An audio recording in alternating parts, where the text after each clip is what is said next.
Maaga pa lang, nag-aayos na sila mama at bunso papunta ng school. Ito na po ang morning routine ni bunso. Maagang gumising, mag-aalmusal, tapos papunta ng school.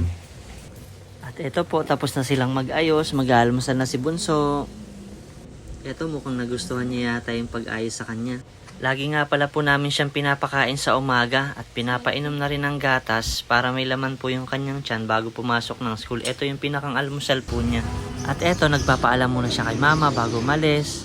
At hanggang wala pa pong pasok si ate, araw-araw rin po siyang kasama sa paghatid kay bunso.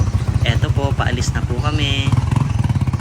Pagkahatid kay bunso sa eskwelahan, eto, agahan time, kain po tayo. Nagluto pala po kami ngayon ng sinigang na hipon. At saka po piniritong sariwang daing. May manggang panghimagas. Tapos lagi na po kaming kumakain nang wala si bunso kasi kapag nag-uumagahan po kami, nasa eskwelahan na po siya palagi. Pagkakain po namin ng umagahan, pumunta po kami sa school ni ate para kuhanin yung kanyang graduation picture. At hindi po katulad ng dati, ngayon po kulang kami ng isa kasi wala po si bunso. Dati po sa lahat ng mga lakad namin, laging kasama namin si bunso. At ayan, mag-isa lang lumabas si ate. Dati nun, pag may mga lakad kami na ganito, lagi silang magkasama kahit saan pumunta. At eto na po, nakuha na ni ate ang kanyang graduation picture. Pauwi na po kami. Kapag pauwi pala po kami, lagi naming nadadaanan yung dating Star Mall Alabang.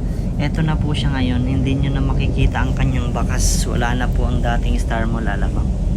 At mukhang meron na pong bagong ginagawang mga gusali.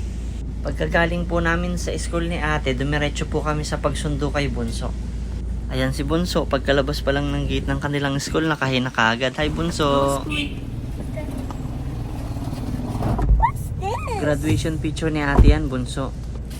Hindi kasi alam ni bunso na pumunta kami sa school ni ate para kuhanin yung graduation picture niya. That's all for today at school. Having fun? Yes.